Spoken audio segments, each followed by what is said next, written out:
ನಮಸ್ಕಾರ ಫ್ರೆಂಡ್ಸ್, ಪಾಕಶಾಲೆಗೆ ಎಲ್ಲರಿಗೂ ಸ್ವಾಗತ. ಇವತ್ತು ನಿಮ್ಮ ಜೊತೆಗೆ ಶೇರ್ ಮಾಡ್ತಾ ಇದ್ದೀನಿ ಹಳೆ ಕಾಲದ ರೆಸಿಪಿ. ನಮ್ಮ ಅಜ್ಜಿ ಮುತ್ತಜ್ಜಿ ಮಾಡ್ತಾ ಇದ್ರು, ಅದು ಇನ್ನುವರೆಗೆ ನಾವು ಮಾಡ್ತೀವಿ. ಯಾಕಂದರೆ ಅಲೋಪ್ಯಾಥಿಕ್ ಮೆಡಿಸಿನ್ಗಿಂತ ಇದು ಆಯುರ್ವೇದಿಕ್ ಮನೆ ಹೋಮ್ ರೆಮಿಡೀಸ್ ಮಾಡಿದ್ದು ಯಾವಾಗಲೂ ಚೆನ್ನಾಗೆ. ಇದಕ್ಕೆ ಚಾಟನ್ ಅಂತಾರೆ. ಈಗ ಮಳೆಗಾಲ ಸ್ಟಾರ್ಟ್ ಆಗಿದೆ, ಹಾಗಾಗಿ ಎಲ್ಲರಿಗೂ ನೆಗಡಿ, ಕೆಮ್ಮು, ಜ್ವರ ಇದು ಕಾಮನ್ ಇದೆ. ನನಗೂ ಬಹಳ ಕೆಮ್ಮಾಗಿದೆ, ಗಂಟ್ಲು ನೋಯ್ತಾ ಇದೆ, ನನ್ನ ಚೇಂಜ್ ಧ್ವನಿ ಅನಿಸ್ತಾ ಇರಬೇಕು ನಿಮಗೆ. ಅದಕ್ಕೆ ಇವತ್ತು ನಾನು ನಿಮ್ಮ ಜೊತೆಗೆ ಒಂದು ಅತಿ ಗುಣಕಾರಿಯಾಗಿದ್ದ ಚಾಟನ್ ಇದು ಶೇರ್ ಮಾಡ್ತಾ ಇದ್ದೀನಿ. ಇದರಿಂದ 2 ದಿವಸ ತಗೊಂಡಿದ್ರೆ ಕೆಮ್ಮು ಹೋಗ್ಬಿಡುತ್ತೆ, ಹೊರಟೋಗುತ್ತೆ. ಇದು ನೀವು ಸಣ್ಣ ಮಕ್ಕಳಿಗೂ ಸಹ ಕೊಡ್ಬೋದು.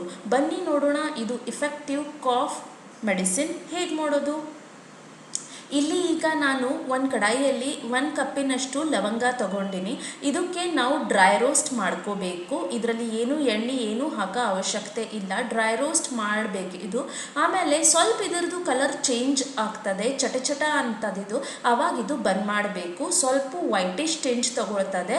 You have to roast it on medium flame. ಇದು ರೋಸ್ಟ್ ಆಗಿದ್ಮೇಲೆ ಈಗ ನೋಡಿ ಹೊಗೆ ಬರ್ತಾ ಇದೆ, ಅದರ ಅರ್ಥ ಇದು ರೋಸ್ಟ್ ಆಗ್ಲಿಕ್ಕೆ ಬಂದಿದೆ. ಇದು ಹೊಗೆ ಯಾರಿಗೆ ನೆಗಡಿ ಕೆಮ್ಮಾಗಿರ್ತದಲ್ಲ, ಇದು ಹೊಗೆ ಅವ್ರಿಗೆ ತಗೊಳ್ಳಿಕ್ಕೆ ಹೇಳಿ. ನೆಗಡಿಯಲ್ಲಿ ಇದು ಬಂದಾಗಿದ್ದು ಮೂಗೇನಿರುತ್ತೆ, ಭಾಳ ನೆಗಡಿ ಆಗಿರುತ್ತೆ, ಇದು ಸರಿಯಾಗಿ ಮಾಡುತ್ತೆ. ನೋಡಿ ಫ್ರೆಂಡ್ಸ್, ಈಗ ಲವಂಗ ಪೂರ ತಣ್ಣಗಾಗಿದ ಮೇಲೆ ನಾನು ಇದಕ್ಕೆ ಮಿಕ್ಸಿಯಲ್ಲಿ ನುಣ್ಣಾಗಿ ರುಬ್ಕೊಂಡಿನಿ. ನೋಡಿ ಇದು ಫುಲ್ ಫೈನ್ ಪೌಡರ್ ಆಗಬೇಕು.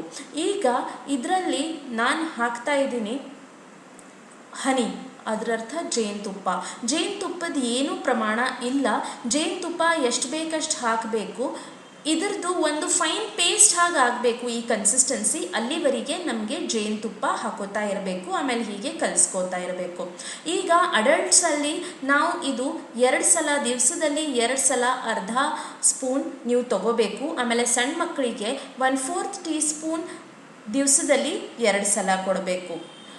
ಸೊ ಫ್ರೆಂಡ್ಸ್, ಇದು ಬಹಳ ಗುಣಕಾರಿವಾದ ಔಷಧಿ ಇದೆ. ಇದು ನಾವು ಜನರೇಷನ್ಸಿಂದು ನಮ್ಮ ಮನೆಯಲ್ಲಿ ಪ್ರಾಕ್ಟೀಸ್ ಮಾಡ್ತೀವಿ. ಹಾಗಾಗಿ 2 ದಿವಸದಲ್ಲಿ ನಮ್ಮ ಕೆಮ್ಮು ಹೊರಟು ಹೋಗುತ್ತೆ. ಸೊ ಫ್ರೆಂಡ್ಸ್, ನನ್ನ ಚಾನಲ್ ಲೈಕ್ ಆದರೆ ಸಬ್ಸ್ಕ್ರೈಬ್ ಮಾಡಿ, ಥಮ್ಸ್ ಅಪ್ ಕೊಡಿ, ಫ್ರೆಂಡ್ಸ್ ಆ್ಯಂಡ್ ಫ್ಯಾಮಿಲಿ ಜೊತೆಗೆ ಶೇರ್ ಮಾಡಿ. ಈ ಹಳೆ ಕಾಲದ ಟ್ರೆಡಿಷ್ನಲ್ ರೆಸಿಪಿ ಅವಶ್ಯ ಟ್ರೈ ಮಾಡಿ.